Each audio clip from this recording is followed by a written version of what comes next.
السلام علیکم ورحمۃ اللہ وبرکاتہ نحمدہ ونصلی علی رسولہ الکریم اما بعد۔ امید کرتے ہیں آپ تمام سسٹرز خیر و عافیت سے ہوں گی اور ایمان کی بہترین حالت میں ہوں گی۔ اللہ رب العزت سے دعا ہے آپ کی طرف ہر بڑھنے والا شر خیر میں بدل دے، آمین آمین۔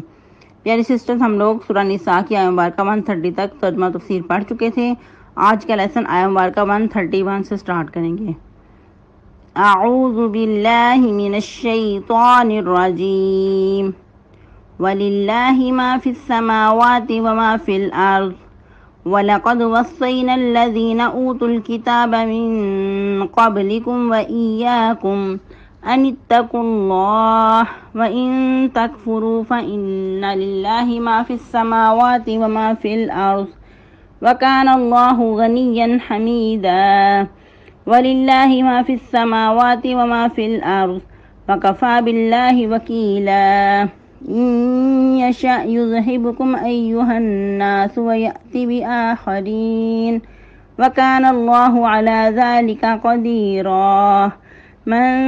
كَانَ يُرِيدُ ثَوَابَ الدُّنْيَا فَعِندَ اللَّهِ ثَوَابُ الدُّنْيَا وَالْآخِرَةِ وَكَانَ اللَّهُ سَمِيعًا بَصِيرًا۔ ٹرانسلیشن: وَلِلَّهِ مَا فِي السَّمَاوَاتِ وَمَا فِي الْأَرْضِ، اور اللہ کے لیے ہے جو کچھ آسمانوں میں ہے جو زمین میں ہے۔ وَلَقَدْ وَصَّيْنَا الَّذِينَ، اور بتحقیق وصیت کی ہم نے ان لوگوں کو اوتوا الکتاب جو دیے گئے کتاب، من قبلکم تم سے پہلے، ایاکم اور تم کو بھی، ان اتقوا اللہ کہ اللہ سے ڈرو، وَإِن تَكْفُرُوا اور اگر تم کفر کرو گے، فَإِنَّ لِلَّهِ تو بے شک اللہ کے لیے ہے جو کچھ آسمانوں میں ہے جو زمین میں ہے۔ وَكَانَ اللَّهُ غَنِيًّا حَمِيدًا اور ہے اللہ تعالیٰ بہت ہی زیادہ غنی اور قابل تعریف۔ وَلِلَّهِ مَا فِي السَّمَاوَاتِ وَمَا فِي الْأَرْضِ اور اللہ کے لیے ہے جو کچھ آسمانوں میں ہے اور جو زمین میں ہے۔ وَكَفَى بِاللَّهِ وَكِيلًا اور کافی ہے اللہ تعالیٰ کارساز۔ إِن يَشَأْ يُذْهِبْكُمْ أَيُّهَا النَّاسُ اگر چاہے تم سب کو لے جائے اے لوگوں، وَيَأْتِ بِآخَرِينَ اور لے آئے دوسرے لوگوں کو۔ وَكَانَ اللَّهُ عَلَى ذَلِكَ قَدِيرًا اور ہے اللہ تعالیٰ اس بات پر قادر۔ مَنْ كَانَ يُرِيدُ ثَوَابَ الدُّنْيَا جو شخص چاہتا ہے ثواب دنیا، فَعِندَ اللَّهِ تو اللہ کے پاس ہے ثواب الدنیا والآخرہ دنیا کا ثواب بھی اور آخرت کا بھی۔ وَكَانَ اللَّهُ سَمِيعًا بَصِيرًا اور ہے اللہ تعالیٰ خوب سننے والا اور خوب دیکھنے والا۔ تفسیر: جیسا کہ ہم لوگ کمزور لوگوں کے حقوق کی بات کر رہے تھے، تو اللہ رب العزت کا اس آیت مبارکہ میں بتانے کا مقصد یہ ہے اپنی قدرت اور اپنی بڑائی بیان کرنا کہ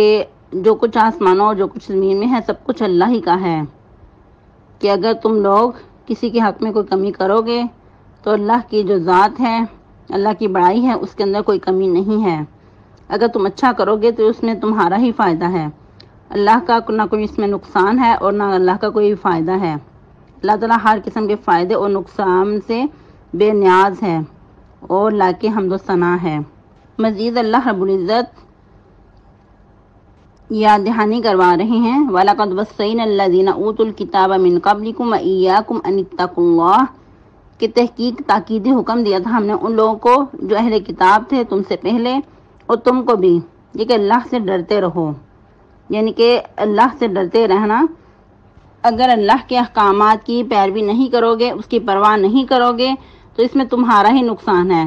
اللہ تعالیٰ کے لیے ہے جو کچھ آسمانوں میں ہے اور جو کچھ زمین میں ہے۔ وَإِن تَكْفُرُوا فَإِنَّ لِلَّهِ مَا فِي السَّمَاوَاتِ وَمَا فِي الْأَرْضِ اور اگر تم نے کفر کیا تو بے شک جان رکھو کہ اللہ ہی کے لیے ہے جو کچھ آسمانوں میں ہے اور جو زمین میں ہے۔ وَكَانَ اللَّهُ غَنِيًّا حَمِيدًا اور اللہ تعالیٰ تو بے پرواہ اور لائق حمد و ثنا ہے۔ اور آپ نے دیکھا کہ قرآن مجید میں تقویٰ کی بات بار بار آئی ہے، گویا کہ ایک تقویٰ ہی ہے کہ جو انسان کو سیدھی چال چلنے پہ مجبور کرتا ہے، ورنہ تو انسان کہاں دلدل میں بھٹکتا چلا جائے۔ اگر انسان کے اندر اللہ کا ڈر نہ ہو تو پھر جو چاہے کرے۔ اور تقویٰ ایسی چیز ہے کہ انسان کو تنہائی میں بھی گناہ سے بچا کے رکھتا ہے۔ اور اس پہ امام ابن عاشور کا قول ہے، فرماتے ہیں کہ اللہ کے اسماء صفات کے بعد سب سے زیادہ جو ذکر ہے وہ قرآن مجید میں تقویٰ کا ہوا ہے۔ پھر مزید اللہ رب العزت فرما رہے ہیں، وَلِلَّهِ مَا فِي السَّمَاوَاتِ وَمَا فِي الْأَرْضِ اور اللہ ہی کے لیے ہے جو کچھ آسمانوں میں ہے اور جو زمین میں ہے۔ وَكَفَى بِاللَّهِ وَكِيلًا اور کافی ہے اللہ تعالیٰ کارساز۔ اور دیکھیں کہ یہ آیت مبارکہ اللہ رب العزت نے بار بار ریپیٹ کی ہے، گویا کہ اللہ رب العزت اپنی جلالت، اپنی بڑائی، اپنا تکبر کا اظہار کر رہے ہیں کہ چاہے تم مانو یا نہ مانو، اللہ ہی کے لیے ہے جو کچھ آسمانوں میں جو زمین میں ہے، تمہارا تو کچھ بھی نہیں ہے۔ تو پھر کس بات پہ کس تکیہ کر کے تم لوگ کفر کرو گے، اللہ کو نہیں مانو گے، اللہ کے احکامات کی پیروی نہیں کرو گے۔ اور اگر تم لوگ تقویٰ کی چال چلو گے تو پھر اللہ رب العزت جو اتنی بڑی قدرتوں کا مالک ہے تو پھر وہی کارساز ہونے پہ کافی ہے، تمہیں کسی اور کے وکیل کرنے کی ضرورت نہیں ہے، اللہ ہی کو اپنا وکیل کافی سمجھ لو۔ پھر مزید اللہ تعالیٰ ڈانٹ بھی پلا رہے ہیں، ان یشاء یذہبکم ایھا الناس، اگر وہ چاہے تو تم کو لے جائے ایھا الناس، اے لوگو، وَيَأْتِ بِآخَرِينَ، اور لے آئے تمہاری جگہ دوسرے لوگوں کو، وَكَانَ اللَّهُ عَلَى ذَلِكَ قَدِيرًا،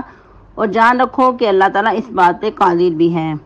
یعنی اگر تم اللہ کے احکامات کی پیروی نہیں کرو گے، تقوی اختیار نہیں کرو گے، تو پھر اس بات کو یاد رکھنا کہ اللہ رب العزت تمہیں مٹا کر اور لوگوں کو لانے پہ قادر ہے، اور ایسا کرنا اللہ پہ کچھ بھی مشکل نہیں ہے، بہت ہی آسان ہے، لیکن اس میں تمہارا ہی نقصان ہے۔ اللہ کو نہ تو تمہارے ٹوٹے پھوٹے اعمال کی ضرورت ہے اور نہ اللہ رب العزت کو کسی اور چیز کی ضرورت ہے، اللہ تعالیٰ تو اپنی ذات میں آپ مبرہ ہے۔ اور اللہ کی قدرت اور بے نیازی کا یہ عالم، جیسا کہ آپ لوگ پہلے بھی بارہا حدیث قدسی سن چکے ہیں کہ اللہ رب العزت فرماتے ہیں، کیا فرماتے ہیں؟ یا عبادی، اے میرے بندو، سبحان اللہ، کیا ہی خوبصورت انداز ہے۔ اگر تمہارے اگلے پچھلے انسان اور جن، یعنی کہ انسان اور جن سب اگلے پچھلے سب متقی، اور اگلے پچھلے اول و آخر، یعنی کہ جو دنیا پہ آ چکے ہیں، جو مزید دنیا پہ آنے والے ہیں قیامت تک، سب اکٹھے ہو کر ایک کھلے میدان میں اکٹھے ہو جائیں اور مجھ سے مانگنے لگیں تو میں سب کو اس کی ضرورت کے مطابق عطا کروں گا، تو پھر بھی میری سلطنت میں کوئی کمی نہیں واقع ہوگی، اللہ کہ اگر کوئی سوئی سمندر میں بھگوئے تو اس کے ساتھ کتنا پانی لگتا ہے یا سمندر میں کتنی کمی ہوتی ہے، تو اللہ رب العزت کے خزانوں میں اتنی بھی کمی نہیں واقع ہوگی۔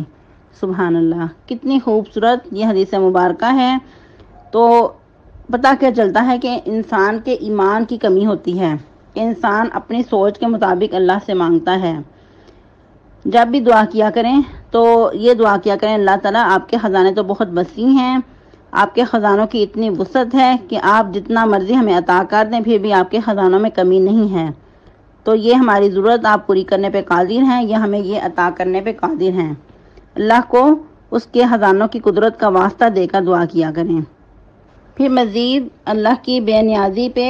حدیث قدسی کہ اے انسانوں، اگر تمہارے اگلے اور پچھلے سب کے سب جو سب سے زیادہ تمہیں متقی انسان ہے، سب سے زیادہ متقی انسان ہے، اس دل کی طرح تمام لوگ ہو جائیں تو پھر بھی اللہ کی سلطنت میں کچھ اضافہ نہیں ہوگا، اور اگر تمہارے اگلے پچھلے سب کے سب جو تم میں سب سے زیادہ فاجر انسان ہے اس کی طرح ہو جائیں تو پھر بھی میری سلطنت میں کچھ بھی کمی واقع نہیں ہوگی۔ سبحان اللہ، اللہ تعالیٰ تو اپنی ذات میں آپ منبع ہے، بہت بڑی طاقتوں کا مالک ہے، ایک کون کہنے سے ہی تمام کے تمام فیصلے ہو جاتے ہیں، تو اللہ کو کسی کی پرواہ نہیں ہے، اللہ کو نہ ہمارے ٹوٹے پھوٹے اعمال کی ضرورت ہے، نہ ہماری عبادات کی ضرورت ہے۔ جو کچھ بھی انسان کچھ عبادات کرتا ہے تو اپنے ہی بھلے کے لیے، ورنہ تو اللہ کی عبادت کے لیے، اللہ کی تعریفات کے لیے تو فرشتے ہی بہت زیادہ ہیں، اور فرشتوں کی جو تسبیحات کی گنتی ہے، تعداد ہے، وہ جس طرح ہماری سانسیں چلتی ہیں اس طرح وہ تسبیحات کرتے ہیں، اللہ کی عبادت ہمیشہ ہی کرتے رہتے ہیں، نہ وہ کبھی تھکتے ہیں اور نہ تھمتے ہیں۔ پھر مزید اللہ تعالیٰ فرما رہے ہیں، من کان یرید ثواب الدنیا فعند اللہ ثواب الدنیا والآخرہ، کہ یاد رکھو کہ جو شخص ثواب دنیا کا طالب ہوگا تو اللہ کے پاس دونوں ثواب ہیں، دنیا کا بھی ثواب ہے اور آخرت کا بھی، یعنی اللہ تعالیٰ دونوں اجر ادا کرنے پہ قادر ہیں۔ اب تمہاری چوائس ہے کہ تم دنیا مانگتے ہو یا آخرت مانگتے ہو، لیکن یاد رکھنا کہ دنیا کا جو فائدہ ہے وہ سرسری ہے، ایک وقت تک ختم ہونے جانے والا ہے، دنیا فانی ہے، تو اس لیے اس خوش فہمی میں نہ رہنا کہ صرف دنیا کی طلب کر کے اسی پہ راضی ہو کے بیٹھ جاؤ، بلکہ دنیا بھی مانگو اور آخرت بھی، جس طرح کہ اللہ رب العزت نے سورہ بقرہ میں بھی فرمایا کہ ایسے لوگ بھی ہیں کہ جو صرف دنیا ہی مانگتے ہیں تو ان کو اللہ تعالیٰ دنیا میں ہی عطا کر دیتے ہیں، اور ایسے لوگوں کا پھر آخرت میں کوئی حصہ نہیں ہے۔ اور اس کے برعکس کچھ ایسے لوگ بھی ہیں، وَمِنَ النَّاسِ مَن يَقُولُ رَبَّنَا آتِنَا فِي الدُّنْيَا حَسَنَةً وَفِي الْآخِرَةِ حَسَنَةً وَقِنَا عَذَابَ النَّارِ، کہ کچھ ایسے لوگ بھی ہیں جو کہتے ہیں کہ یار ہمیں دنیا میں بھی بھلائی عطا کر اور آخرت میں بھی بھلائی عطا کر، اور ہمیں دوزخ کے عذاب سے بچائے رکھ۔ تو بھی مزید اللہ رب العزت سورہ بقرہ میں ہی فرماتے ہیں کہ ایسے ہی لوگوں کے لیے حصہ ہے اس میں سے جو کچھ انہوں نے کمایا، اولئک لہم نصیب مما کسبوا واللہ سریع الحساب، اور جان رکھو کہ اللہ تعالیٰ بہت ہی جلد حساب لینے والا ہے۔ تو ادھر بھی اللہ تعالیٰ کا بتانے کا مقصد یہی ہے کہ اگر تم اللہ تعالیٰ کے احکامات کی پیروی کرو گے اور اس کے فرمان کو پس پشت نہیں ڈالو گے تو تمہارا پھر دنیا کا بھی فائدہ ہے اور آخرت کا بھی ہے۔ تو یہی وجہ ہے کہ بندہ مومن کا ہر عمل جو ہے وہ عبادت میں لکھا جاتا ہے، اس کا اٹھنا بیٹھنا سونا جاگنا اور ہر کام کرنا عبادت میں لکھا جاتا ہے، چاہے وہ کھانا کھا رہا ہے یا کچھ بھی کر رہا ہے، کیونکہ اگر وہ اس کی نیت اچھی ہے سنت کے مطابق کر رہا ہے تو پھر اس میں کوئی گھاٹا نہیں، کوئی نقصان نہیں ہے، کیونکہ بندے مومن کی نظر ہے وہ وسیع ہے، اس کی نظر آخرت پہ ہے کہ کچھ ایسا میں کر لوں کہ جو دنیا کے نقصان سے بھی بچ جاؤں اور آخرت کے نقصان سے بھی بچ جاؤں۔ پھر اللہ رب العزت مزید فرما رہے ہیں وَقَانَ اللَّهُ سَمِيعًا بَصِيرًا، اور ہے اللہ تعالیٰ خوب سننے والا خوب دیکھنے والا، کہ اللہ کو سب کاموں کا پتہ ہے، اللہ تعالیٰ بہت باریک بینی سے سنتے بھی ہیں اور بہت باریک بینی سے دیکھتے بھی ہیں کہ تم کس نیت سے کیا کچھ کر رہے ہو، تو تمہارا دنیا کا صرف کمانے کا ارادہ ہے یا کہ اس میں آخرت کے بھی طلبگار ہو، تو پھر اسی کے مطابق تمہیں جزا سزا دی جائے گی۔